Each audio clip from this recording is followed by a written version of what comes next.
আল্লাহ রাব্বুল আলামিন বলেন, বান্দা তুমি তিনটা কাজ করবে, তিনটা কাজ করলে পরে আমি তোমাকে আমার দফতর থেকে সার্টিফিকেট দিয়ে দেব, চারিত্রিক সনদ দেব। আমি তোমাকে বলবো উলাইকা হুমুস সাদিকুন, তুমি সিদ্দিক হয়ে গেছো।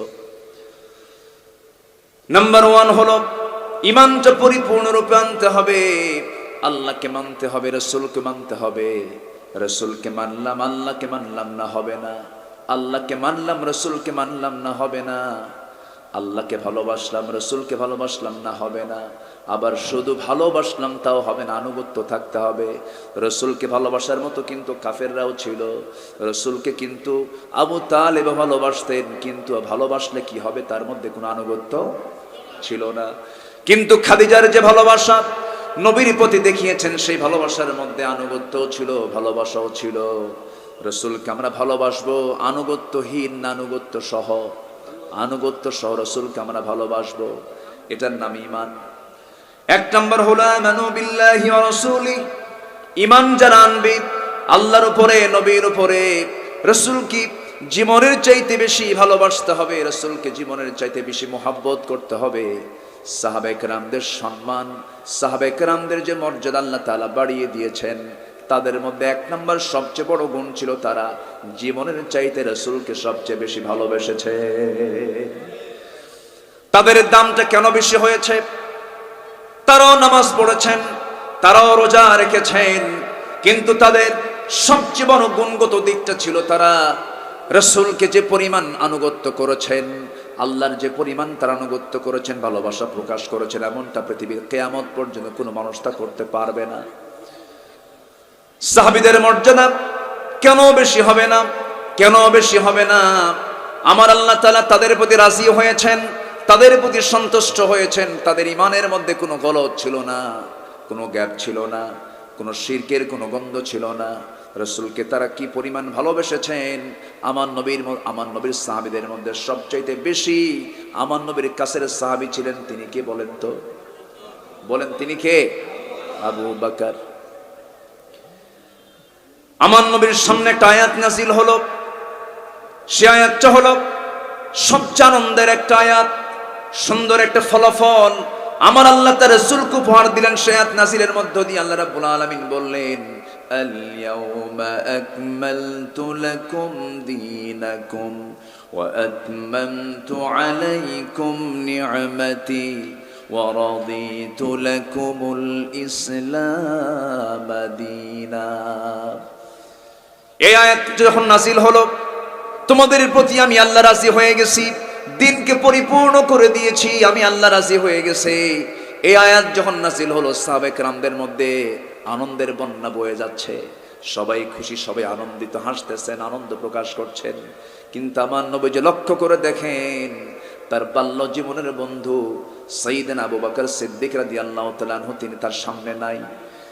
তাকে খুঁজে বের করে আনা হলো। খুঁজতে গিয়ে দেখা গেল তিনি একটা আড়ালে গিয়ে ডুকরে ডুকরে বাচ্চার মতো কান্নাকাটি করেন। বলা হলো, আবু বকর, আমরা সবাই আনন্দ উল্লাস করছি, আল্লাহ আমাদের প্রতি রাজি হয়ে গেছেন, দিন পরিপূর্ণ হয়ে গেছে, কিন্তু আবু বকর তুমি কান্দো কেন? তোমার কি হয়েছে বলো, তোমার কি হয়েছে বলো? সঙ্গে সঙ্গে সাইয়েদনা আবু বকর বলছেন, দিন তো পরিপূর্ণ হয়ে গেছে, আল্লাহ তো আমাদের প্রতি রাজি হয়ে গেছেন, দিন পরিপূর্ণতায় চলে আসছে, কিন্তু আমার চোখে পানি আসার কারণ হলো, দিন যেহেতু পরিপূর্ণ হয়ে গেছে, আমাদের মাঝ থেকে রাসূল আর বেশি দিন বাঁচবেন না, তিনিও দুনিয়া থেকে চলে যাবেন। এই জন্য আমি কান্দি, এই জন্য আমি কান্দি, এই জন্য আমার চোখে পানি। আমার বন্ধুগণ, এই পৃথিবীতে সেই লোকটাই সবচেয়ে বেশি দামি যে আল্লাহকে সবচেয়ে কাছে নিতে পেরেছে। এই পৃথিবীতে সবচেয়ে সেই লোকটাই বেশি দামি যার রাসূলকে সবচেয়ে কাছে নিতে পেরেছে। আল্লাহ যার হয়ে যায় তার সব হয়ে যায়, রাসূল যার হয়ে যায় তার সব হয়ে যায়। আল্লাহ সেই জন্য বলছেন, তিনটা পুঁজি আমি তোরে চারিত্রিক সনদ দেব। এক নাম্বার পুঁজি হলো তোর আল্লাহর প্রতি, নবীর প্রতি ভালো করে ঈমান আনবি, তাকে মুহাব্বত করবি, তাকে ভালোবাসবি। আমার বন্ধুগণ, আমার ভাইয়েরা, সাহাবায়ে কেরাম রাসূলকে কি পরিমাণ ভালোবাসা দিয়েছেন, নারীরাও কোনো অংশে কম নয়। উহুদ যুদ্ধের ময়দানে আমার নবীর মতো হুবহু চেহারা ছিল এমন একজন ব্যক্তি যখন শাহাদত বরণ করলেন, নবীর মৃত্যুর সংবাদ যখন চতুর্দিকে গুজব রটালো, গোটা মদিনায় সব জায়গায় ছড়িয়ে পড়েছে রাসূল নাই, দুনিয়া থেকে বিদায় নিয়েছেন। মদিনার একজন পাগলি সাহাবী, মহিলা সাহাবী, সংবাদ শোনার সঙ্গে সঙ্গেই তিনি ঘর থেকে বের হয়ে পড়েছেন। সাহাবায়ে কেরাম প্রশ্ন করছেন, ও মহিলা, তুমি দৌড়ায় দৌড়ায় কোথায় যাও? মহিলা বলতেছে, শুনলাম রাসূল নাকি দুনিয়া থেকে বিদায় নিয়েছেন। এমন সংবাদ যখন, এই কথা যখন এই মহিলা বলতেছে, সঙ্গে সঙ্গে একজন সাহাবী বলছে, মহিলা তুমি কি জানো তোমার সবচাইতে বড় ভাই এই যুদ্ধে শাহাদাত বরণ করেছে? মহিলা বলতেছেন, আমার ভাই শাহাদাত বরণ করেছেন, এতে আমার তেমন কোনো দুঃখ নাই। একটাবার বলো আমার রাসূল কেমন আছেন? কিছুক্ষণ পর আরেকজন এসে বলে, ও মহিলা তুমি কি জানো তোমার প্রাণ প্রিয় স্বামী উহুদের যুদ্ধে শাহাদাত বরণ করেছেন? তিনি বলছেন, ভাই চলে গেছে, স্বামী চলে গেছে, আমার তেমন কোনো দুঃখ নাই। একটা বারের জন্য বলে দাও আমার প্রাণ প্রিয় রাসূল বেঁচে আছেন কিনা। আরেকজন এসে সংবাদ দেয়, মহিলা তুমি জানো নাকি তোমার কলিজার টুকরা একমাত্র সন্তান, ছেলের সন্তান উহুদে শাহাদাত বরণ করেছে। মহিলা বলছে, শোনো, আমার সন্তান চলে গেছে, আমার স্বামী চলে গেছে, আমার বড় ভাই চলে গেছে, গোটা দুনিয়ার সব মানুষ যদি দুনিয়া থেকে বিদায় হয় আমার তেমন কোনো দুঃখ হবে না। একটাবার জানিয়ে দাও আমার প্রাণের চেয়ে প্রিয় রাসূলটা কেমন আছেন? জোরে বলুন সুবহানাল্লাহ। আমার নবীজি সবচেয়ে বেশি মার খেয়েছেন তিনটা জায়গায়, দুটা জায়গায় সবচেয়ে বেশি মার, দুই জায়গায় তিনি না খেয়ে থেকেছেন। নবীজির একটা জায়গায় না খেয়ে থাকার টাইম ডিউরেশন হলো তায়েফের ময়দানে 3 দিন 3 রাত তিনি খেতে পারেন নাই। আরেকটা হলো উহুদের প্রান্তরে খন্দক পরীক্ষা খনন করতে গিয়া তিনি 4টা দিন 4টা রাত খেতে পারেন নাই। খাদ্য ছিল, খান নাই তা নয়, খাদ্যই নাই। নবীজি মদিনার মাটিতে যখন চলে আসছেন 10 বছর, আর মক্কার হলো 13 বছর। মক্কার 13 বছর পাড়ে দিয়া নবুয়তের জিন্দেগীর 23 বছরের 10 বছর কেটেছে মদিনায়। এই মদিনায় আমার নবীজি মদিনায় থাকাকালীন 86টা যুদ্ধ পরিচালনা করেছেন। সর্বশেষ তাবুক অভিযানে তিনি 30,000 সৈন্য নিয়ে তাবুকের প্রান্তরে চলে গেছেন। এই 86টি যুদ্ধ তাকে পরিচালনা করতে হয়েছে। একটা রাষ্ট্র যদি যুদ্ধ চালায় 10 বছরের 86টা, সেই রাষ্ট্রের অর্থনৈতিক অবস্থা কি হতে পারে? ধরুন বর্তমান প্রেজেন্ট ওয়ার্ল্ডে রাশিয়া এবং ইউক্রেন যুদ্ধ বিধ্বস্ত দেশ, অর্থনৈতিকভাবে তারা কি মজবুত আছে নাকি? দুর্বল হয়ে যায়। আমার নবীজি দিনকে কায়েম করার জন্য এই 10টা বছর ঘোড়ার পিঠে তাকে বেশি থাকতে হয়েছে। রাত জেগে জেগে তাকে যুদ্ধের ময়দানে পাহারা দেওয়া লেগেছে। আমার নবীজি সেই খন্দকের পরীক্ষা খনন করতে গিয়া খাবার না পায়া 4টা দিন 4টা রাত তিনি খেতে পারেন নাই, খাবার পান নাই। আমার নবীজি খন্দকের যুদ্ধের পরীক্ষা খনন করতে গেছেন। আমার নবীজি সাহাবায়ে কেরামকে বললেন, কুরাইশ আক্রমণ করবে, মদিনাকে রক্ষা করার জন্য কি করা যায়? একজন বয়স্ক সাহাবী, জ্ঞানী সাহাবী, 250 বছর হায়াত যিনি পেয়েছিলেন, কত বছর বলেন? 250 বছর। সালমান ফারসি রাদিয়াল্লাহু তাআলা আনহু, পারস্যের মানুষ। প্রথমে তিনি অগ্নি পূজক ছিলেন, পরে তিনি খ্রিস্টান হয়েছিলেন। কিন্তু রাসূলকে যখন মদিনায় রাসূলকে দেখতে পেলেন, আগের কিতাবের সঙ্গে মিলায় নিলেন। তিনি ইহুদি আলেমদের কাছ থেকে কিছু কিতাব শিখেছিলেন, কিছু ইলম শিখেছিলেন। সেই সালমান ফারসি সত্য খুঁজতে খুঁজতে, সত্য অনুসন্ধান করতে করতে রাসূলকে যখন কাছে পেলেন, রাসূলকে কাছে পেয়ে রাসূলকে লক্ষ্য করে বলছেন, হে আল্লাহর নবী, আমি আপনাকে কিছু মান্যত দিতে চাই। রাসূল বলছেন, না, আল্লাহর পয়গম্বর কোনো মান্যত গ্রহণ করে না। আমি আপনাকে হাদিয়া দিতে চাই, হাদিয়া আমি গ্রহণ করতে পারি। হাদিয়া তিনি গ্রহণ করলেন, কিন্তু আমার নবীজি গায়ে চাদর মোড়ানো ছিলেন। সালমান ফারসি বলছেন, ও আল্লাহর নবী, দয়া করে আপনার পিঠের কাপড়টা যদি সরাতেন, আমি আপনার পিঠটা দেখতাম, আমি আপনার পিঠটা দেখতাম। আমার নবীজি বুঝতে পারতেছেন, মনে হয় এই আল্লাহর গোলামটা আমার নবুয়তের সত্যতা প্রমাণ করার জন্য নবুয়তের সিলমোহর দেখতে চায়। আমার নবীজির নবুয়তের সিলমোহরটা ছিল হলো পিঠের ঠিক মাঝখানে কালো একটা দাগ ছিল। আমার নবীজি পিঠের চাদরটা টান দিলেন, টান দেওয়ার সঙ্গে সঙ্গে নবুয়তের সিলমোহর যখন প্রকাশ পেয়ে গেল, কিতাবের সঙ্গে মিলে গেছে, দৌড় মেরে এসে নবীজির সেই সিলমোহরের চুমু খেয়ে বলছেন, ইয়া রাসূলুল্লাহ, আজকে আমি মহা সত্য পেয়েছি, আপনি আমাকে পড়ায় দেন লা ইলাহা ইল্লাল্লাহ। আমার নবীর চাইতে বড় বয়োবৃদ্ধ জ্ঞানবৃদ্ধ সালমান ফারসি রাদিয়াল্লাহু তাআলা আনহু, তিনি বলছেন, ইয়া রাসূলুল্লাহ, এই মদিনাকে রক্ষা করার জন্য মদিনা থেকে মদিনার সামনে 3 মাইল লম্বা পরিখা খনন করতে হবে, যেন শত্রু যেন আক্রমণ না করতে পারে। দেখবেন সেনানিবাস এরিয়াগুলোতে সামনে সামনে তারা কি করে, এটা কি বলে, এটা খাল করে, সামনে কি করে, টানেল করে না, খাল বানায়, খাল খনন করে রাখে, এটাকে সেফটি করার জন্য। আমার নবীজি ওই সাহাবী বললেন, ইয়া রাসূলুল্লাহ, 3 মাইল লম্বা মদিনাকে রক্ষা করার জন্য আপনি এই খন্দকের খননটা আপনি করে ফেলুন। আমার নবীজি বললেন, সাহাবীরা আমি আগে কোদাল হাতে নিলাম, তোমরা আমার সঙ্গে কোদাল হাতে নাও।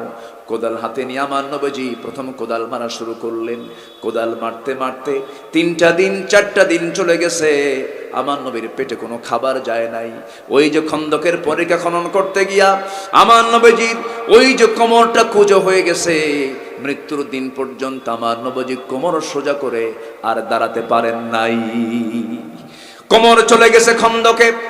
আমার নবীজি সেই খন্দকের পরিখা খননের সময় 4টা দিন না খাওয়া ছিলেন, চুলগুলো ধুলায় মলিন, গোটা শরীরটা ধুলায় মলিন হয়ে গেছে। আমার নবীজি ওই 4টা দিন না খাওয়া সহ্য করতে না পেরে নবীজি কোদালও মারেন, না খেয়ে আছেন। নবীজি কাপড় নিচে পাথর বেঁধেছেন, পেটের মধ্যে পাথর বেঁধেছেন।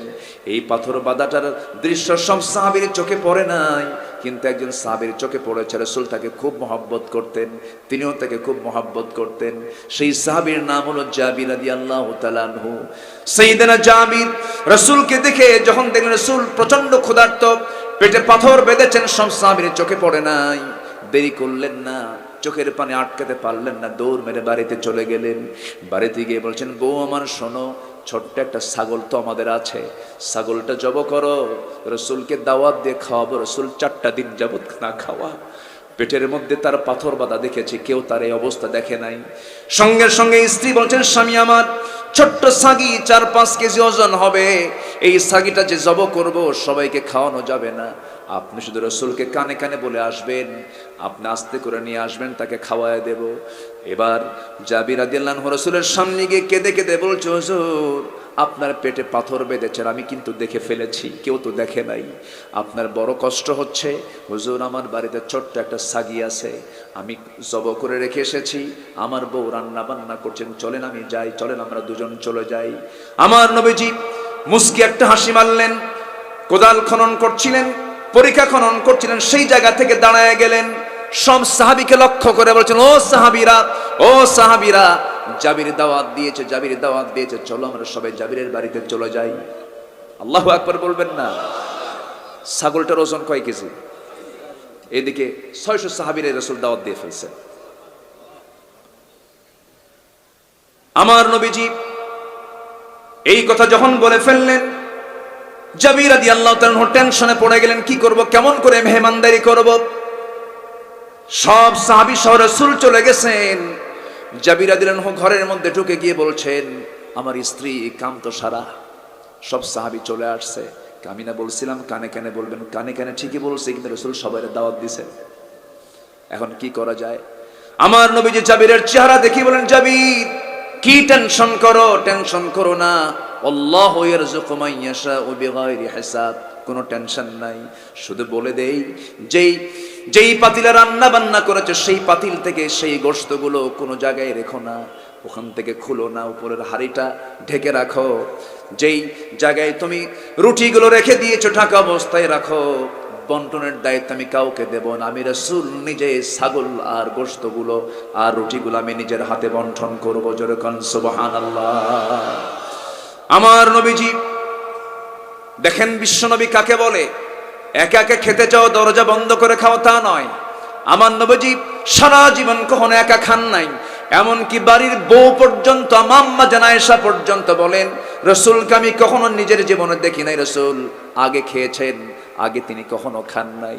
আমি কষ্ট করে নবীজির প্রিয় খাবার, প্রিয় দুধ, উটের দুধটা গ্লাস ভরে রাসূলের সামনে দিতাম।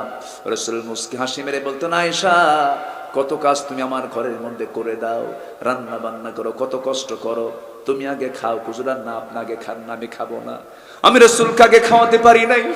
আমার রাসূল, আমি দিতাম গ্লাস, রাসূল সেই গ্লাস হাতের মধ্যে নিয়ে বলতেন, আয়েশা তুমি আগে খাও, আমাকে ঠেলে দিতেন, আমি পান করতাম।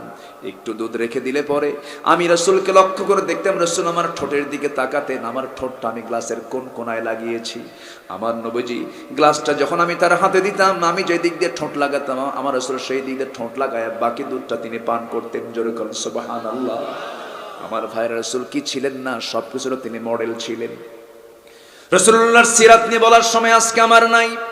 আমার বন্ধুগণ, যে কথাটা বলতে চাচ্ছিলাম, আমার নবীজি ওই সময় 600 জন সাহাবীকে নিয়ে নিজের হাতে সেই গোশতগুলো বন্টন করলেন, এরপরে রুটিগুলো বন্টন করলেন। সব বন্টন করা শেষ করার পরে দেখা গেল আগে যা ছিল সেই পরিমাণ খাবার মজুদ পড়ে আছে। জোরে বলুন সুবহানাল্লাহ।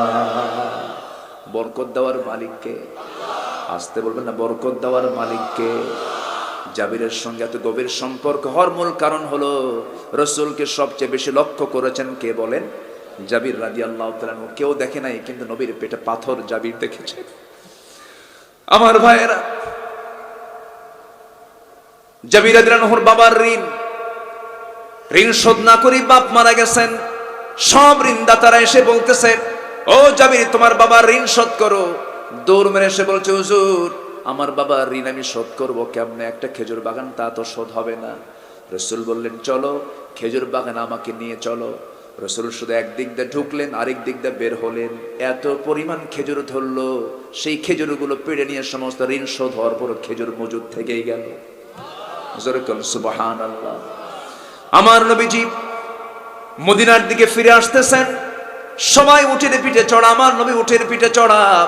কিন্তু জাবির যে উটের পিঠে চড়েছেন, সেই জাবিরের উটটা বুড়া উট, নড়ে না সরে না। এবার তিনি বলছেন, হুজুর সবার উট তো জোরে জোরে যায়, আমার উট তো নড়ে না, বুড়া উট, কি করবো, একটু দোয়া করে দেন। আমার নবীজি করলেন কি, ছোট্ট একটা লাঠি দিয়ে মারলেন ঘুতা। কি মারলেন? ঘুতা মারলেন। এমন ঘুতা মারলেন, এক দৌড়ে সব ঘোড়াকে, সব উটকে পিছায় যে সবার আগে চলে গেছে। মদিনায় পৌঁছে গেছেন। মদিনায় পৌঁছে যাওয়ার পর আমার রাসূল বললেন, ও জাবির তোমার উট তো খুব তাজা হয়ে গেছে, উটটা আমার কাছে বিক্রি করো। জাবির খুব খুশি হয়ে গেলেন, হুজুর ঠিক আছে, ভালোই তো হয়, বুড়া উট বেচলেই ভালো। রাসূল টাকা দিয়া উটটা কিনে নিলেন। কিনে নেওয়ার পরই বলছে, জাবির তুমি আমাকে দারুণ ভালোবাসো, তোমার কাছ থেকে টাকা নেওয়া কি আমার মানায় নাকি? এই যে টাকা দেন, তোমার কাছ থেকে আমার উট নেওয়া মানায় নাকি? তোমাকে আমি এই টাকাও দিলাম, আমার উটটাও দিলাম। জোরে বলুন সুবহানাল্লাহ। আমার বন্ধুগণ, এই সম্পর্কের গভীরতা কেন? মুহাব্বতটা যদি পরিপূর্ণ না থাকে, আনুগত্য যদি পরিপূর্ণ না থাকে, আমি যদি এখানে প্রশ্ন করি, জীবনে আমরা যত রাত ঘুমিয়েছি, কত স্বপ্ন আমরা চোখে দেখেছি, রাতের বেলা কত স্বপ্ন আমরা দেখলাম। এখানে স্বপ্নের কথা বলতে নেই, কে রাসূলকে দেখছেন কে রাসূলকে দেখেন না, এটা প্রকাশ করা উচিত নয়। তবে একটা কথা আমি বলতে চাই, যে ব্যক্তি রাসূলকে জীবনের চাইতে বেশি ভালোবাসবে, বেশি ভালোবাসবে, বেশি ভালোবাসবে, সে স্বপ্নের মধ্যে রাসূলকে দেখবে, দেখবে, দেখবে, দেখবে। ঠিক কি না? ধ্যান হবে যার, সাক্ষাৎ হবে তার। ধ্যান হবে যার, সাক্ষাৎ হবে তার। আসুন না আমরা সম্পর্ক বাড়াই সে আল্লাহর সাথে, আসুন না আমরা সম্পর্ক বাড়াই নবীর সাথে। সম্পর্ক যদি এটা মজবুত হয়ে যায়, দুনিয়ার কোনো সম্পর্ক আমাকে কিছুই করতে পারবে না। দুনিয়ার কোনো সম্পর্ক এই সম্পর্ককে ছিন্ন করতে পারবে না। আল্লাহ তাআলা বলছেন, বান্দারে আমার দফতর থেকে চারিত্রিক সনদ নিয়ে নিবি, 1 নম্বর গুণ তুই ভালো করে মানান। কার উপরে? আসতে বলবেন না, কার উপরে? নাম্বার 2 হচ্ছে মুহাম্মদ সাল্লাল্লাহু আলাইহি ওয়াসাল্লাম। আমার ভাইয়েরা, আমার বন্ধুগণ, নাম্বার 2 হলো আল্লাহ রাব্বুল আলামিন বলছেন, ইন্নামাল মুমিনুনা আল্লাযীনা আমানু বিল্লাহি ওয়া রাসূলিহি সুম্মা লাম ইয়ারতাবু وجاهدوا بأموالهم وأنفسهم في سبيل الله أولئك هم الصادقون। জোরে বলুন আল্লাহু আকবার। নাম্বার 2 হলো, এই ঈমান আনতে গিয়ে কোনো সন্দেহ করা যাবে না, সংশয় আনা যাবে না। সংশয় আসে তার যার জ্ঞান কম। আমার বন্ধুগণ, এই কোরআন যে নাজিল হয়েছে, প্রথম হুকুমটা নামাজ, রোজা, হজ, যাকাত না পড়া? বলেন প্রথম হুকুম কি বলেন? আচ্ছা, আমার কথা কি বিরক্ত হচ্ছেন আপনারা? আলোচনা চালাই, আলোচনা চালাবো। মাহফিল চলবে কয়টা পর্যন্ত? সারা রাত?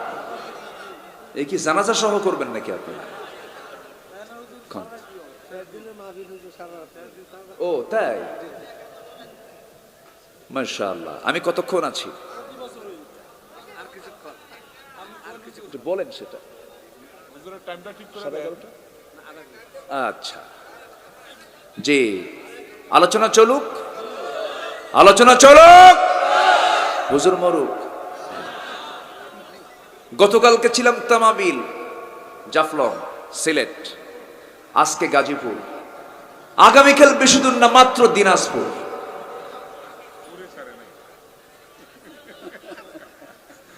আগামীকালকে তাও দিনের বেলা বাদে জোহর আছে হলো দিনাজপুর। সম্মানিত ভাইয়েরা, একটু বসেন। আমি খুবই আনন্দিত, আলহামদুলিল্লাহ। তুমি এই মাহফিলকে আল্লাহ তুমি কবুল করো, জোরে বলি আল্লাহুম্মা আমিন, আরো জোরে আল্লাহুম্মা আমিন। আমাদের উপজেলা চেয়ারম্যান মহোদয় অত্যন্ত আন্তরিক মানুষ, একসঙ্গে খাইছি। আল্লাহ তুমি তাকে দ্বীনের খেদমতের আঞ্জাম দেওয়ার তৌফিক দাও। আমাদের চেয়ারম্যান সাহেব একসঙ্গে হজ করছি, ওখানে মাহফিল ছিল আমার মক্কায়। দেখি যে মক্কার মাহফিলে মুরব্বী যায় হাজির, আমার খাইরুল আনাম ভাই, অনেকেই পরিচিত, আমার এই যে হেলাল ভাই, তার এখানে আসছিলাম সূরা তওবার উপরে, সেখানে কিছু কথা বলেছি। সম্মানিত ভাইয়েরা, আর কিছুক্ষণ আমি সময় দেব, আরো মেহমান আছেন, সারা রাতের মাহফিল এবং শেষে তাবারক আছে নাকি? ও তাবারক টাবারক রাখেন নাই তো ভুল করছেন। সারা রাত মাহফিল করবেন, খাওয়াবেন না, এটা কথা হলো নাকি? কি মন টন খারাপ নাকি আপনাদের? আচ্ছা, না খুব ভালো, আলহামদুলিল্লাহ। সম্মানিত ভাইয়েরা, কোন সূরা থেকে কথা বলছি মনে আছে আপনাদের? সূরাতুল হুজুরাত। সূরাতুল হুজুরাত, এটা হচ্ছে আদবের সূরা। কিসের সূরা বলেন? সূরা হুজুরাত। জানা আছে তার, জানা আছে যার, আদব থাকবে তার। 10টা শিক্ষা আছে এই সূরার ভিতরে। 1 নম্বর হলো ফাতাবায়ানু, তোমরা যে কোনো জিনিস শুনলে পরে বিশ্বাস করবে না, এটাকে তদন্ত করবে। কি করবে? তদন্ত। তদন্ত ছাড়া যে সিদ্ধান্ত নেবে এটাই তোমার ভুল হবে। ফাতাবায়ানু। নাম্বার 2 হলো ফাসলিহু, মীমাংসা করবে। মামলাটাকে আগে নিয়ে যাবে না আদালতে, আগে সালিশ করবে, নিজেদের মধ্যে সমাধান করে নেবে। মেম্বারকে ডাকবা, আব্বা আম্মাকে ডাকবা, সুন্দর করে ইসলাহ করবে, সংশোধন করবে, মীমাংসা করে ফেলবে। কার অর্ডার? আসতে বলবেন না, কার অর্ডার? এই 10টা হুকুম যদি কেউ মানে, সে ফেরেশতা চরিত্রের হয়ে যাবে। নাম্বার 3 ওয়া আকসিতু, ন্যায় বিচার করবে। বিচার যদি করতে হয় সেটা হবে অন্যায় না ন্যায়, ব্যাঠিক না সঠিক। দুনিয়াতে যার বিচার সঠিক, আখেরাতে তার জান্নাত সঠিক। দুনিয়াতে যে ব্যক্তি হারামকে না বলবে, আল্লাহ কিয়ামতের দিন ওই বান্দার জন্য জাহান্নামকে না বলবেন। এই দুনিয়াতে যে বান্দা হালালকে হ্যাঁ বলবে, কিয়ামতের দিন আল্লাহ তাআলা ওই বান্দার জন্য জান্নাতকে হ্যাঁ বলবেন। জোরে কোন সুবহানাল্লাহ। জান্নাত তো আমার হাতে, জান্নাত আমার হাতে। আমি জান্নাত নেব না জাহান্নাম নেব, আমার হাতে এটা। কথা কি বোঝা যায়? কথা কি বোঝা যায়? জান্নাত আমাকে নিতে হবে আল্লাহর কাছ থেকে, গুণগুলো অর্জন করে। সহজ গুণ, হারাম বাদ দেব, হালাল ধরবো, বাস। আল্লাহু আকবার বল। আল হালালু বাইয়িন ওয়াল হারামু বাইয়িন। নাম্বার 4 হলো লা ইয়াসখার, কি করবেন? উপহাস করবে না। দেখবেন কিছু কিছু মানুষ আছে, ওয়ালা তুসাইর খাদ্দাকা লিন্নাসি, তোমরা মানুষকে মানে অবহেলা করবে না, উপহাস করবে না, কাউকে আন্ডার এস্টিমেট করবে না, সবাইকে দাম দেবে। কারণ ওয়ালাকাদ কাররামনা বানি আদম, আদম সন্তানকে সবচেয়ে বেশি সম্মান দিয়েছেন তিনি কে? আসতে বলবেন না, কে? আল্লাহ তাআলা। নাম্বার 5 হলো আল্লাহ তাআলা বলছেন ওয়ালা তালমিজু, অপমান করবে না, অপদস্থ করবে না। নাম্বার 6 হলো ওয়ালা তানাবাজু, দোষারোপ করবে না, একে অপরের প্রতি তোমরা দোষারোপ করবে না। মাফ করে দেবে। ক্ষমার নীতি উত্তম না প্রতিশোধের নীতি উত্তম? আমার দেশে চলছে আজকে ক্ষমার নীতি না প্রতিশোধের নীতি? হিংসার আবাদ না মানবতার আবাদ? বলেন, হিংসার আবাদ না মানবতার আবাদ? হিংসুক জান্নাত পাবে? হিংসুক জান্নাত পাবে? পাবে না। আপনি প্রতিশোধ নিয়ে নিলেন, ক্ষণিকের মজা আপনি পাবেন, কিন্তু আপনি কাউকে ক্ষমা করে দিলেন, ক্ষমতা আছে, এরপর আপনি মাফ করে দিলেন, ক্ষণিকের জন্য খারাপ লাগলেও কিন্তু আপনি এই মজাটা আপনি মৃত্যু পাবেন, আজীবন পাবেন। লোকটাকে আমি মাফ করে দিয়েছিলাম। ক্ষমার মজা হলো সারা জীবন, প্রতিশোধের মজা হলো কিছুক্ষণ। আল্লাহ বলছেন, আল্লাহ তাআলা সুন্দর করে এক জায়গায় বলছেন, الذين ينفقون في السراء والضراء والكاظمين الغيظ والعافين عن الناس والله يحب المحسنين। জোরে বলুন আল্লাহু আকবার। যারা গোপনে প্রকাশ্যে আল্লাহর পথে দান করে, ক্রোধকে যারা সংবরণ করে, আল্লাহ তাআলা বলছেন, আল্লাহ তাআলা সেই সমস্ত বান্দাদেরকে, মুহসিন বান্দাদেরকে খুব বেশি ভালোবাসেন। নাম্বার 8 হলো, তোমরা কি করবে না? তোমরা কখনো ইজতানিবু কাসীরাম মিনাজ-যন্নি, তোমরা সন্দেহ করবে না, সংশয় করবে না, সন্দেহ অনুমান আন্দাজ করে কোনো কথা বলবে না। নাম্বার 9 হলো ওয়ালা তাজাসসু, তোমরা গুপ্তচর বৃত্তি করবে না, কারো বাড়ির জানালায় গিয়ে উকি মারবে না। উকি মারলে পরে রাসূল বলেছেন, যদি কেউ কারো জানালায় গিয়ে যদি অজান্তে উকি মারে, তার চোখ কানা কর। রাসূল বলেছেন এটা। গুপ্তচর বৃত্তি করবে না। নাম্বার 10 হলো ওয়ালা ইয়াগতাব বা'দুকুম বা'দা, তোমরা একে অপরকে গীবতের চর্চা করবে না। রাস্তার মোড়ে মোড়ে 3 মাথা 4 মাথার মোড়ে মোড়ে কিছু 4 দোকান আছে, এই 4 দোকানকে আমি নাম দিয়েছি গীবত খানা। কি খানা কোন? কি খানা? গীবত খানা। সারাদিন কোনো কাজ নাই, খালি চা খায়, বিড়ি খায়, আর কয় জানো ও না এই, ও না এই। আছে না নাই? জিকির করেন, এই সময়টা জিকির করেন, কাম হবে। এই 10টা চরিত্র, এই 10টা গুণ সূরা হুজরাতের হুকুম আল্লাহ তাআলা দিয়েছেন। আর শেষের দিকে আল্লাহ তাআলা যে আয়াতের মধ্যে বলছেন 3টা কাজ করো। একটা কাজের কথা বললাম, সেটা হলো আমরা ঈমান আনবো, আমরা পরিপূর্ণ। নাম্বার 2 হলো সন্দেহ করব না আমরা। সন্দেহ তো তখনই আসবে না যখন আমি এটাকে জানবো, কোরআনটাকে আমি জানবো, কোরআন শিখবো আমরা। জোরে বলি ইনশাআল্লাহ, জোরে বলি ইনশাআল্লাহ। বয়স কারো 70 বছর কোনো প্রবলেম নাই, কারো 60 বছর কোনো প্রবলেম নাই, কারো 20 বছর কোনো প্রবলেম নাই। কোরআনটা এমন একটা কিতাবের নাম, সব বয়সের মানুষ কোরআনটা পড়তে পারে। জোরে কারণ সুবহানাল্লাহ। সব বয়সের মানুষ কোরআন পড়বে, কোরআন সবার জন্য। কোরআনটাকে আমরা আত্মস্থ করব। কোরআনের সঙ্গে যার সম্পর্ক বেশি, প্রত্যেকটা দিন 1 আয়াত পারি পড়বো, 2 আয়াত পারি পড়বো, 1 পৃষ্ঠা পারি পড়বো, 2 পৃষ্ঠা পারি পড়বো, 5 পৃষ্ঠা পারি পড়বো। কিন্তু পড়া ছাড়া একটা দিনও পার করা যাবে না। যার সাথে কোরআন থাকে তার সাথে শয়তান থাকে না। আল্লাহু আকবার বলেন, আরো জোরে আল্লাহু আকবার। সন্তানকে মাদ্রাসায় দিয়ে দিবেন, চোখ বন্ধ করে আলেম বানাবেন, হাফেজ বানাবেন। আপনার সন্তান জজ হোক, আপনার সন্তান ব্যারিস্টার হোক, আপনার সন্তান নেতা হোক, আপনার সন্তান সচিব হোক, আপনার সন্তান প্রেসিডেন্ট হোক, আপনার সন্তান মন্ত্রী হোক, কোনো সমস্যা নাই। কিন্তু সন্তানকে যদি আপনি সিনার মধ্যে কোরআনটা তুলে দিতে পারেন, সে কখনো অনৈতিক হারাম কাজ কখনো করতে পারে না। সন্তানকে কোরআন দেন। কোরআন সবাই মুখস্থ করতে পারে না। এটা হাফিজে মাদ্রাসা না? এবার কি দস্তারবন্দি হবে তো না? কয়জন? 6 জন। মাশাআল্লাহ, আলহামদুলিল্লাহ বলেন, বলেন আলহামদুলিল্লাহ। সবাইকে হাফেজ হতে পারে? হাফেজ হতে চাইলেও হওয়া যাবে না, পারবেন না আপনি। আমার নবীজি কোরআন নাযিল হচ্ছে, রাসূল শুধু জিহ্বা নড়ান, লা তুহাররিক বিহি লিসানাকা লিতাআজালা বি। আমার নবীজি বারবার জিহ্বা আওড়াচ্ছেন, মুখস্থ করার চেষ্টা করছেন। আল্লাহ বলছেন, হে রাসূল, এত জিহ্বা নড়ানোর দরকার নাই, আমি আল্লাহ নিজে আপনার সিনার মধ্যে জমা করে দেব। তাহলে হাফেজরা যে হাফেজ হয়, শুধু চেষ্টা করলে হয় তা নয়, তাদের সিনার মধ্যে এক্সট্রা করে স্পেশালি জমা করে দেন তিনি কে? তাহলে নিঃসন্দেহে বলা যায় হাফেজরা হচ্ছে জগতের আল্লাহর পক্ষ থেকে স্পেশাল বান্দা।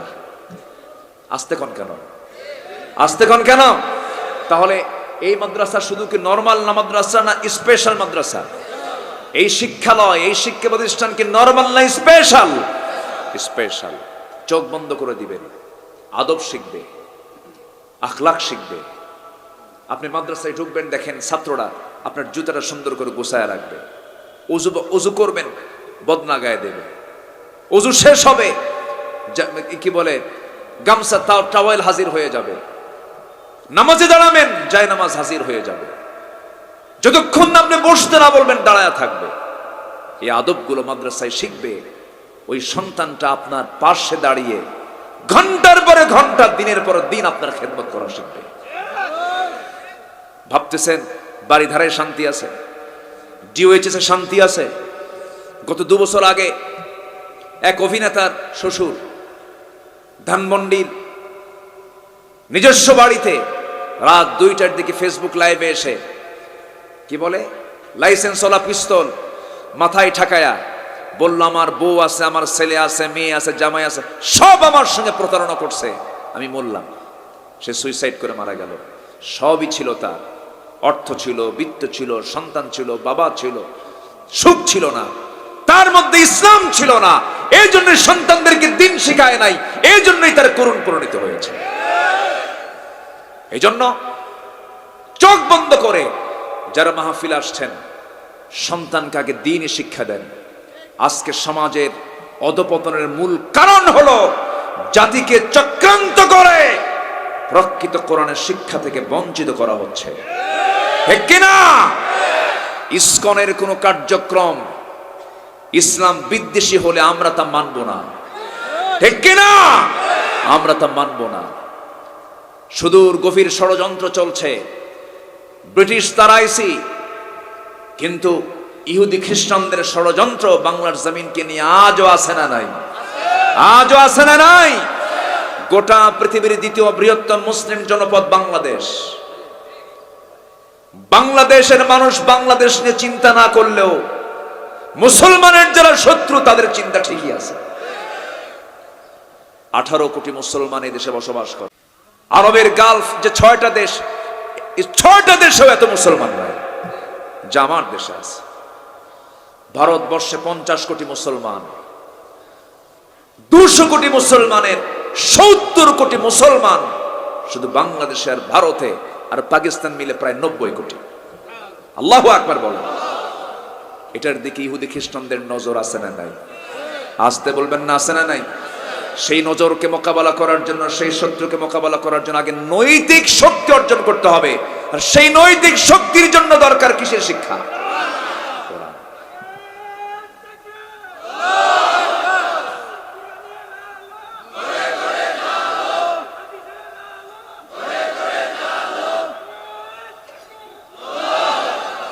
সম্মানিত ভাইয়েরা, তাহলে 1 নম্বর কাজ হলো আমরা ঈমান আনবো। নাম্বার 2 হলো সন্দেহ করব না। সন্দেহ দূর করার জন্য কি দরকার? বলেন কি দরকার? কোরআন পড়বো বেশি বেশি। জোরে বলি ইনশাআল্লাহ, আর জোরে বলি ইনশাআল্লাহ। কোরআনের ভিতরে মজা পেতে হবে। কি পেতে হবে? মজা পেতে হবে। কোরআনটাকে বুঝতে হবে, জানতে হবে, শিখতে হবে। কিরাআত, তিলাওয়াত, দিরাসাত, তাদাব্বুর সব নিয়ে আসতে হবে, তাহলে আমি মজাটা পাবো। আল্লাহ কবুল করুন, জোরে বলি আমিন। নাম্বার 3, আমি ধীরে ধীরে শেষের দিকে চলে যাচ্ছি, আমার সময় খুবই অল্প। আমি বিদায় নেব আর কিছুক্ষণের মধ্যেই। আমাদের কাঙ্ক্ষিত মেহমান, আমার শ্রদ্ধেয় বড় ভাইজান, ইউনিভার্সিটির বরেণ্য professor, associate professor doctor Foyzul Haque হাফিজাহুল্লাহ, তিনি আসবেন এবং তার তথ্যবহুল দিক নির্দেশনামূলক তার কথাগুলো আপনারা শুনবেন। আমি আজকে খুবই আনন্দিত, কেন জানেন? আমি আজকে দ্রুত মাহফিল শেষ করতে পারছি। এই বছরে মনে হয় আজকেই আমার দ্রুত মাহফিল শেষ হচ্ছে। আমার উঠায় দেয় সবার শেষ,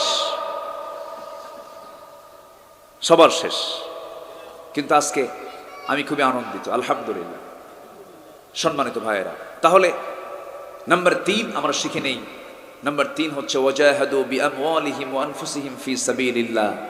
যারা জিহাদ করবে মাল দিয়ে, জান দিয়ে, কার পথে?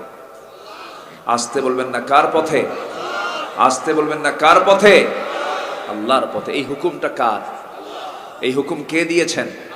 আল্লাহ দিয়েছেন।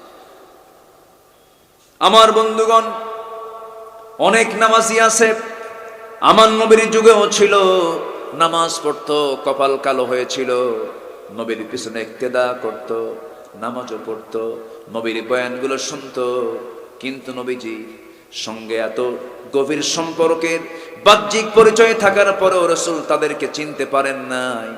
রাসূল সেই সমস্ত মুনাফিকদেরকে চিনেছেন নামাজে না জিহাদে। যত রক্ত লাগে দেব, প্রয়োজনে লোক পাঠাবো, আমি যাব না। এরকম লোক তো বাংলার জমিনে নাই। আসতে বলবেন না, আছে না নাই? আচ্ছা, আমার নবীজি বদর পাড়ি দিয়েছেন, উহুদ পাড়ি দিয়েছেন, কঠিন কঠিন কাজগুলো আমার নবীজি নিজে বাস্তবায়ন করেছেন। কঠিন কাজে কাউকে তিনি আগাতে দেন নাই। আমার নবীজি বড় বড় সিরিয়াস ঝুঁকিপূর্ণ যুদ্ধগুলো আমার নবীজি নিজে থেকে বাস্তবায়ন করেছেন। নামাজেরও ইমাম, জিহাদেরও ইমাম। আমার নবীজি বদর পাড়ি দিয়েছেন, উহুদ পাড়ি দিয়েছেন, খন্দক পাড়ি দিয়েছেন। আমার নবীজির বিরুদ্ধে যারা শত্রুতা পোষণ করেছে, এর মধ্যে এক নম্বর হলো মুনাফিক, এবং মদিনার আশপাশে বনু কুরাইজা, বনু কাইনুকা, এই সমস্ত ইহুদি গোত্রগুলো যুদ্ধের প্যাঁচ লাগায় দিয়েছে, কুরাইশদেরকে নিকটবর্তী করে দিয়েছে। সেই ইহুদির বাচ্চারা আজও কিন্তু পৃথিবীতে আছে। শত্রু ছিল, এখনো আছে না নাই? এখনো আছে না নাই? কাবা শরীফের এই কাবার মালিককে, কাবা ঘরটা কার? আচ্ছা, কাবা ঘরে যদি কেউ হামলা করে আমরা মানবো? মানবো না। আচ্ছা ধরুন এই সুলতানপুর মসজিদে যদি কেউ হামলা করে আমরা মানবো? মানবো আমরা। আচ্ছা, তাহলে আল্লাহর ঘর হেফাজত করার দায়িত্ব মুসলমানদের আছে না নাই? আচ্ছা, এর সম্মান রক্ষা করার দায়িত্ব আমাদের আছে। তাহলে মসজিদে নববী, আল কাবাতুল মুশাররফা, দুটো ঘর, দুটো পবিত্র জায়গা। আরেকটা ঘর আছে, আরেকটা বাইত আছে, আরেকটা মসজিদ আছে, যে মসজিদ ছিল আমার নবীজির হিজরতের, কি বলে, মেরাজের রাতের ট্রানজিট, যেখানে তিনি অবস্থান করে লক্ষাধিক পয়গম্বরকে সাথে নিয়ে নামাজের নেতৃত্ব দিয়েছেন। এবং সেই বাইতুল মুকাদ্দাস নির্মাণ করেছেন জিনদের দ্বারা, পৃথিবীর সবচেয়ে বড় শাসক, সবচেয়ে বড় সম্রাট, বাপ ও সম্রাট, ছেলেও সম্রাট, বাপ ও নবী, ছেলেও নবী, সুলাইমান আলাইহিস সালাতু ওয়াস সালাম। আল্লাহু আকবার বলেন। এবং সুলাইমান তিনি এমন মহাজ্ঞানী ছিলেন, মহাপণ্ডিত ছিলেন যে সকল প্রাণীর ভাষা তিনি বুঝতেন। সকল প্রাণীর ভাষা, এমন কোন প্রাণী নাই মানতিকাত তায়রি তিনি জানতেন না। এমনকি পিঁপড়া যে কথা বলে, বলেন তো পিঁপড়ার আওয়াজ কি শোনা যায়? ওই পিঁপড়ার আওয়াজটা পর্যন্ত সুলাইমান আলাইহিস সালাম জানতেন। তিনি তার সৈন্যদেরকে নিয়ে যাচ্ছিলেন কোন একটা উপত্যকা দিয়ে, উপত্যকা যাচ্ছিলেন, বিওয়াদিন, উপত্যকা দিয়ে যাচ্ছিলেন। হঠাৎ করে দেখেন পিঁপড়া, একটা পিঁপড়াকে তিনি হাতে তুলে নিলেন। ওইদিকে পিঁপড়াটা তার জনগণকে ডাক দিয়ে বলছে, উদখুলু মাসাকিনাকুম, তোমরা তোমাদের সবগুলো বাসায় তোমরা ঢুকো, কারণ সুলাইমান তার বাহিনী নিয়ে আসতেছে, পদপিষ্ট হয়ে সব মারা যাবে। এই কথাটা, এই ঘোষণাটা সুলাইমান শুনেছেন। যেরকম সুবহানাল্লাহ। চট করে পিঁপড়া তুললেন, হাতের মধ্যে নিয়ে, হাতের তালুতে নিয়ে, ফাতাবাসসামা দাহিকান, মুস্কি মুস্কি একটা হাসি মারলেন। তাহলে এই পৃথিবীতে সবচেয়ে বড় জ্ঞানী কারা? নবীরা। সবচেয়ে বড় জ্ঞানী কারা বলেন? পৃথিবীর সবচেয়ে বড় শাসক কারা? যারা বলেন সবচেয়ে বড় শাসক কারা? এই পৃথিবীতে প্রথম বিমানে উঠেছেন কে? বলেন কে? বলেন বলেন বলেন বলেন কে? সভ্যতা নিয়ে আসলেন নবীরা, নেতৃত্ব নিয়ে আসলেন নবীরা, ক্ষমতায় আসলেন নবীরা। আর সেই ক্ষমতার মসজিদে বসবে চোর ডাকাতরা? হতে পারে না, হতে পারে না, হতে পারে না। সম্মানিত ভাইয়েরা, সম্মানিত বন্ধুগণ, সেই বাইতুল মুকাদ্দাস আজকে অবরুদ্ধ হয়ে আছে। শুধুমাত্র তসবির দানা জপলেই আল্লাহর কাছে আমরা নাজাত পাবো না। আমাদের অন্তত প্রতিবাদ করার দরকার আছে না নাই? আসতে বলবেন না আছে না নাই? এটার নাম হলো মুজাহাদা। ওয়াজাহাদু বিআমওয়ালিহিম ওয়া আনফুসিহিম, যারা জিহাদ করবে মাল দিয়ে, জান দিয়ে। কার পথে? আসতে বলবেন না কার পথে? আল্লাহর পথে। আমার বন্ধুগণ, আমার নবীজি সাহাবায়ে কেরাম কি যখন অর্ডার দিয়েছেন, বলতে দেরি হয়েছে, যেতে দেরি হয় নাই। কেউ পরিবার ছেড়ে চলে আসছেন, কেউ ব্যবসা ছেড়ে চলে আসছেন, শুধু অর্ডার দিয়েছেন, কেউ দেরি করেন নাই। লাব্বাইকা ইয়া রাসূলুল্লাহ। বিশেষ করে সংবাদগুলো, এই ইতিহাসগুলো সবার জানা আছে। বদর তো একটাই, উহুদ তো একটাই। ইতিহাসগুলো সবার কম বেশি জানা আছে, একটু মনে করে দেওয়ার জন্য বলছি। প্রথম যুদ্ধের নাম হলো বদর যুদ্ধ। দ্বিতীয় হিজরিতে অনুষ্ঠিত হয় রমজান মাসে। কোন মাসে? রমজান মাসে। আমার নবীজি ছোট্ট শিশু ইসলাম নিয়ে মদিনায় ছোট্ট একটা রাষ্ট্র গড়ে তুললেন। আমার নবীজির 1 বছরও যেতে না যেতেই ওই ইহুদির বাচ্চারা মুনাফিকদের সঙ্গে যোগ সাজস করে কুরাইশদেরকে খেপে তুলে, কুরাইশদেরকে এক করে 1000 সৈন্য নিয়ে কি বলে 1000 সৈন্য আবু জেহেল রওনা দিল। লোহিত সাগরের পাশ দিয়ে সোজা চলে আসলো বদর নামক প্রান্তর পর্যন্ত। নবীর কানে সংবাদ চলে গেল, হুজুর আবু জেহেলরা কিন্তু মদিনাকে হামলা করার জন্য, দিনকে নিশ্চিহ্ন করার জন্য তারা বদর প্রান্তর পর্যন্ত চলে আসছে। আমার নবীর সঙ্গে সঙ্গে বলছেন, সাহাবীরা কে কে আছো আমার সঙ্গে যুদ্ধে যেতে প্রস্তুতি নিতে পারবে? লাব্বাইকা ইয়া রাসূলুল্লাহ। খাবার নাই, রোজার মাস, ঘর নাই, বউ নাই, বাচ্চা নাই, সবগুলো ছেড়ে দিয়ে হিজরত করে মদিনায় চলে আসছেন। এই সমস্ত দুর্বল সাহাবায়ে কেরাম কিনে রাসূল যখন একত্রিত হলেন, সাহাবায়ে কেরাম বললেন, ইয়া রাসূলুল্লাহ, যুদ্ধে তো যাব, রমজান মাস, রোজা রেখে আমরা যুদ্ধ করব। রাসূল বলেন, না রে সাহাবীরা, ফাইদ্দাতুম মিন আইয়ামিন উখার, রোজা রাখার পরবর্তী সময় তোমরা পারবে, সুযোগ আছে, তাজা হতে হবে। রমজানের রোজা তোমরা ভেঙে ফেলে দাও। বদর যুদ্ধের ডাক এসেছে, সাহাবীরা প্রস্তুতি নিয়ে না, ওর সংখ্যায় খুব কম, ঘোড়াও ছিল না, অস্ত্রও ছিল না, আমার নবীর সংখ্যাও ছিল না। এমন সময় আফরার ছেলে, মদিনার আফরার ছেলে 2 জন আমার নবীর সামনে দাঁড়িয়ে এসে বলে, ইয়া রাসূলুল্লাহ, যোদ্ধার সংখ্যা নাকি কম হয়ে গেছে, অনুমতি দিলে পরে আমরা 2 জন যুদ্ধে যেতে চাই। নবীজি মুস্কি মুস্কি হাসি মেরে বললেন, বাহুবল নাই, ফিটনেস নাই, তোমরা তরবারি হাতে নিতে পারবে না, অনুমতি দিতে পারবো না। বড়জন বলে, ইয়া রাসূলুল্লাহ, আপনি একা একা যুদ্ধে যাবেন না, জানি কোন ক্ষতি আপনার কে করে ফেলে, অন্তত আমি ওর চাইতে বড় আছি, আপনি আমাকে পারমিশন দিয়ে দেন। ছোটজন বলে, ইয়া রাসূলুল্লাহ, আপনি ওকে পারমিশন দিলে আমাকে পারমিশন দিতে হবে কেন? শুধু লম্বায় সে বড়, গায়ের শক্তি আমার বেশি। আমার নবীজি বললেন, সাহাবীরা রে, দেখি তোরা 2 জন মারামারি লাগ। 2 জন লেগে গেছে, বড়জন ছোটজনকে নিচে ফেলে দিছে। ছোটজন বড় ভাইয়ের কানটাকে মুখের মধ্যে নিয়ে কানের মধ্যে মুখ ঢোকায় বলে, ভাই রে, একসঙ্গে খাই, একসঙ্গে ঘুমাই, একসঙ্গে খেলাধুলা করি, আজকে তুমি একা একা আমাকে ছেড়ে যুদ্ধে যাবে, আমাকে তুমি কি যাওয়ার সুযোগ দিবা না? গায়ের শক্তি একটু কমাইয়া দাও। গায়ের শক্তি কমাইয়া দিয়েছে, লাভ মেরে তার বুকের উপরে উঠে রাসূলকে বলছেন, হুজুর এই যে আমি ওরকে নিচে ফেলাইয়া দিচ্ছি, আমি বিজয়ী হয়ে গেছি। আমার নবীজি ছোট্ট 2টা বাচ্চাকে বগলের মধ্যে নিয়ে আকাশের দিকে তাকায় বলছে, আকাশের মালিক আল্লাহ, এদের গায়ের বল নাই কিন্তু ইমানের বল আছে। আমাদের কি গায়ের বল দরকার না, ইমানের বল দরকার? কিসের বল দরকার বলেন? আল্লাহ ইমানের বয়ানটাকে করেছেন সন্দেহ মুক্ত, তোমার ইমানটাও, এই বয়ানটাকে এবার বলছেন তোমার ইমানের বল আসার পরে তোমরা জিহাদের চিন্তা করো। আমার বন্ধুগণ, আমার ভাইয়েরা, ছোট্ট 2টা বাচ্চা পারমিশন পেয়ে গেল। আমার নবীজি 313 জন সাহাবী নিয়া মদিনা থেকে 80 মাইল দূরে বদর নামক প্রান্তর আল্লাহ তাআলা আমাকে সেখানে নিয়েছেন। শুহাদায়ে বদর 13 জন সেখানে শুয়ে আছেন। কয়জন বলেন? 13 জন শুয়ে আছেন। 14 জন শাহাদাত বরণ করেছেন। 13 জন সেখানে শহীদ হওয়ার কারণে সেখানে তাদেরকে দাফন করা হয়। একজন সাহাবীর রক্তক্ষরণ হচ্ছিল, তিনি মারা যান নাই, তাকে সঙ্গে করে আনতে নিয়ে রাস্তায় রক্ত শূন্যতায় পড়ে রক্তক্ষরণ হয়, তিনিও দুনিয়া থেকে বিদায় নিলেন। রাসূল